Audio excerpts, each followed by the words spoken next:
Good morning everyone. तो आज हम पढ़ेंगे 5th चैप्टर मौसम और जलवायु, वेदर एंड क्लाइमेट। मौसम और जलवायु क्या होता है? तो मौसम और जलवायु प्राकृतिक पर्यावरण के आधारभूत घटक है। प्राकृतिक पर्यावरण होता है प्रकृति के द्वारा बना हुआ है, जिसके बनाने में मनुष्य का कोई हाथ नहीं होता।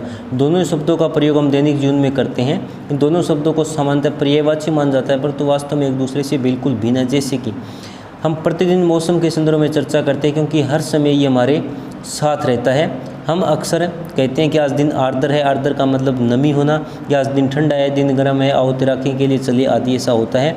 मौसम वायुमंडल की प्रत्येक घंटे या दिन प्रतिदिन की स्थिति को बताता है, जिसमें वायुमंडलीय दशाएं हर वक्त बदलती रहती है। एग्जाम्पल के तौर पर धूप निकली हुई है, थोड़ी देर में बादल छा जाते हैं, तो हम क्या कहते हैं? हम ये कहते हैं कि मौसम चेंज हो गया है। जबकि हम कभी ये नहीं कहते जलवायु चेंज हो गई है, क्योंकि जलवायु क्या होती है कि 30 से 35 वर्षों के दौरान जलवायु और मौसम के घटक एक जैसे होते हैं, जिसमें कि तापमान, वर्षा, आर्द्रता, पवन आदि सभी घटक होते हैं। इनका सभी का औसत निकालने के बाद में 30-35 वर्षों का औसत निकाल लें तो फिर तो है जलवायु। और थोड़ी थोड़ी देर के बाद में मौसम चेंज होना, जैसे कि तापमान कम या अधिक होना, वर्षा का आना या रुकना, हवाओं का चलना या बंद होना, नमी का अधिक होना या कम होना, थोड़े थोड़े समय के बाद में अगर परिवर्तन होता है तो वो मौसम कहलाता है। जब लंबे समय के बाद में परिवर्तन हो तो वो जलवायु कहलाता है। मौसम से अभिप्राय किसी क्षेत्र विशेष की दिन प्रतिदिन की वायुमंडलीय दशाओं, जैसे कि तापमान, आर्द्रता, वायु और वर्षा में होने वाला परिवर्तन है। आपको ये बता दिया। ये सभी वायुमंडलीय दशाएं संयुक्त रूप से मौसम के रूप में मानी जाती है। इसलिए मौसम गर्म, हवादार, आर्द्र, बादलयुक्त या बर्फीला कैसा भी हो सकता है, थोड़ी थोड़ी देर में बदल भी सकता है। जलवायु क्या होता है? दीर्घकाल। दीर्घकाल का मतलब होता है लंबा समय। तो दीर्घकाल में किसी स्थान का औसत मौसम उस स्थान की जलवायु को दर्शाता है। जलवायु लंबे समय तक रहने वाली मौसमी दशाओं पर निर्भर करती है। जैसे देखो आप, जलवायु हमारे प्राकृतिक पर्यावरण के आधारभूत तत्वों में से एक है।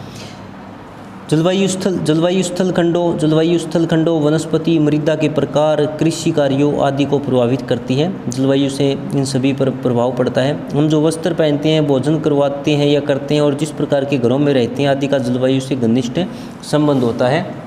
जहाँ पर गर्म जलवायु होगी वहाँ पर लोग ठंडे वस्त्र पहनना पसंद करेंगे, जहाँ पर ठंडी जलवायु होगी वहाँ पर लोग गर्म वस्त्र पहनना पसंद करेंगे। खान पान अलग होगा, रहने का ढंग अलग होगा, सभी प्रकार का अंतर पाया जाता है। मौसम और जलवायु में अंतर, difference between weather and climate में क्या होता है कि हम दोनों को एक समान शब्द नहीं समझना चाहिए, दोनों में पर्याप्त अंतर है। पहला अंतर है कि मौसम दैनिक वायुमंडलीय दशाओं से संबंधित है।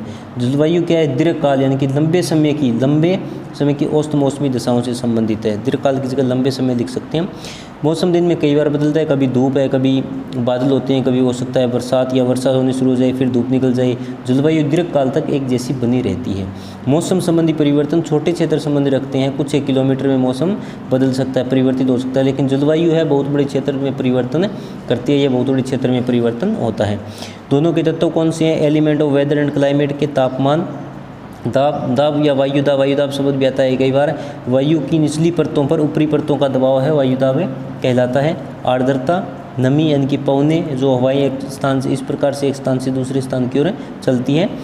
मौसम और जलवायु के महत्वपूर्ण तत्व है, और ये तत्व हमारे पर्यावरण को दीर्घ स्तर पर, यानी कि बहुत बड़े स्तर पर, बहुत बड़े क्षेत्र पर प्रभावित करते हैं। तापमान देखो क्या है? टेम्परेचर। वायु में मौजूद ताप और शीतलता के परिमाण को तापमान कहते हैं। वायु में मौजूद क्या है?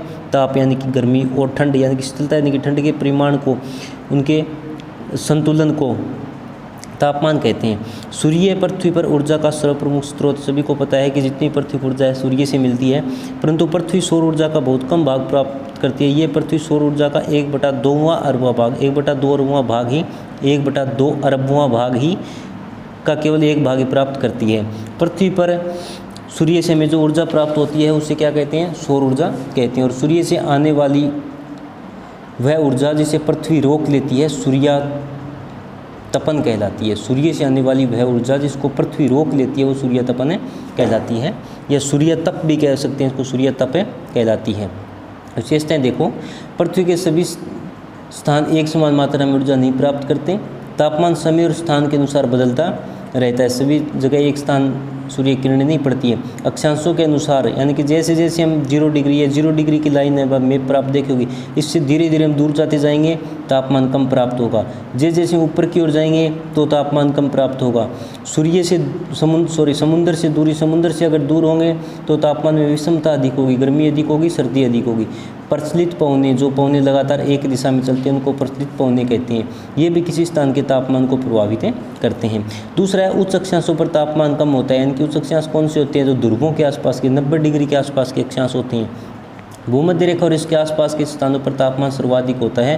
पर जैसे जैसे भूमध्य रेखा से दूरी बढ़ती जाती है तापमान की मात्रा घटती जाती है, क्योंकि सूर्य की किरणों का तिरछापन बढ़ता जाता है, इसलिए सूर्य तप की कम प्राप्ति होती है। ध्रुवों पर तापमान अत्यधिक कम होता है। ये कारण है कि ध्रुव है वो वर्ष भर बर्फ से ढके रहते हैं। ध्रुव कौन से होते हैं? 90 डिग्री उत्तरी अक्षांश और 90 डिग्री दक्षिणी अक्षांश।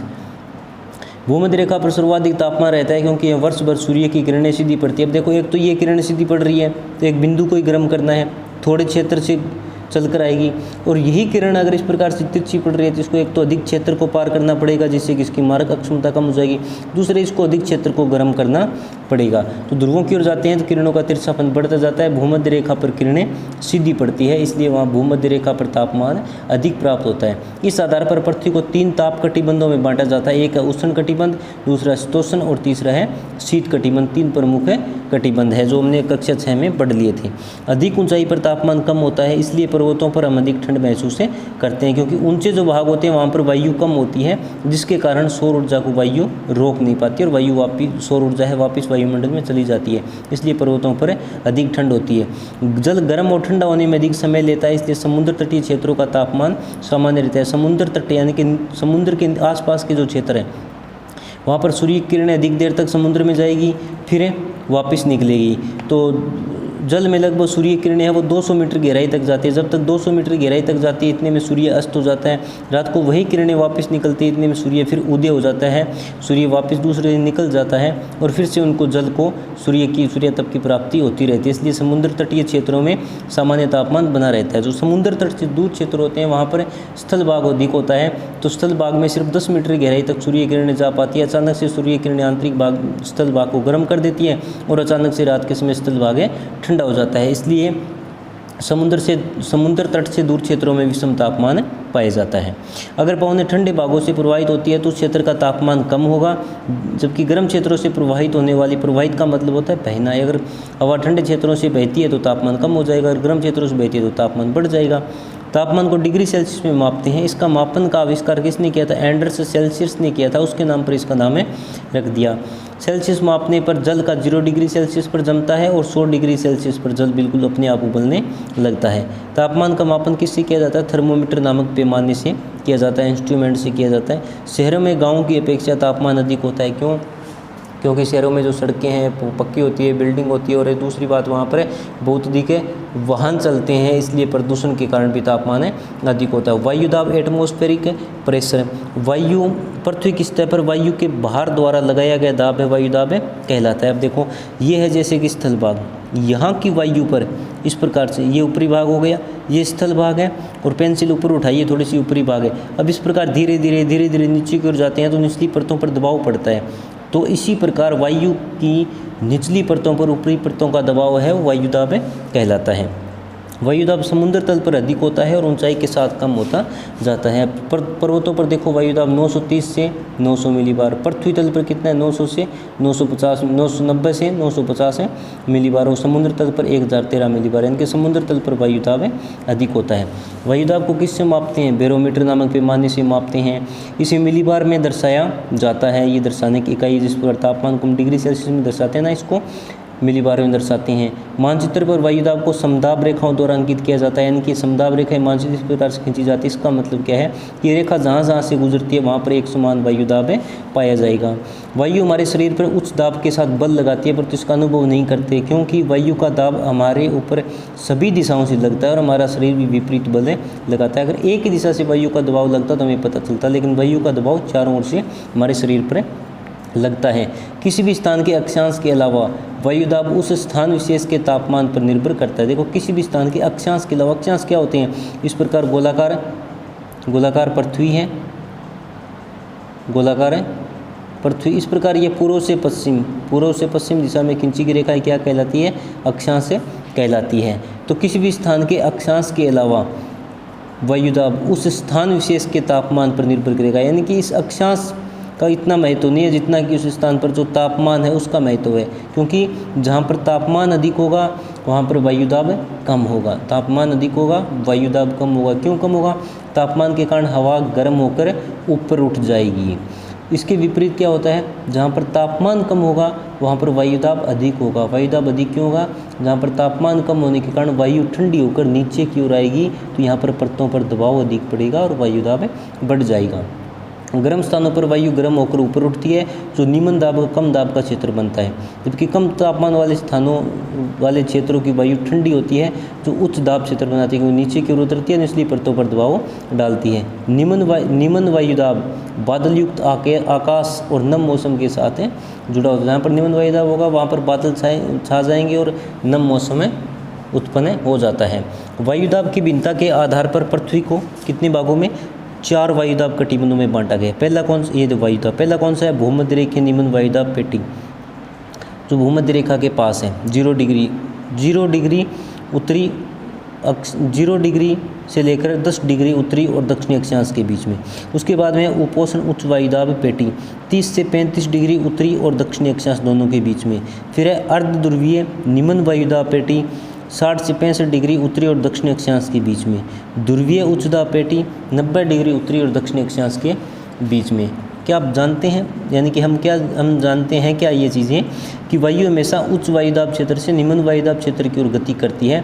जब वायु गर्म होकर ऊपर उठती है तो उसका स्थान आसपास की ठंडी वायु ले लेती है और इस प्रकार वायु निरंतर संचारित होती रहती है। अब देखो, ये कोई स्थान है, ये 2 स्थान है। यहाँ पर तापमान अधिक है, यहाँ पर क्या है? इस स्थान पर तापमान अधिक है। इस क्षेत्र की वायु गर्म हुई, ऊपर उठ गई, तो यहाँ पर तो कम हो गई वायु, यहाँ पर वायु ज़्यादा है, तो क्या होगा कि वायु इस क्षेत्र से इस दिशा की ओर चलना शुरू कर दे। फिर ये वायु यहाँ पर आई, गर्म हुई क्योंकि तापमान, फिर ऊपर उठ गई, ऊपर जा जाते ठंडी हुई और इस स्थान पर वापस नीचे उतर गई, फिर यहाँ से समांतर चलती। इस प्रकार से एक सर्कल है वो चलता रहता है।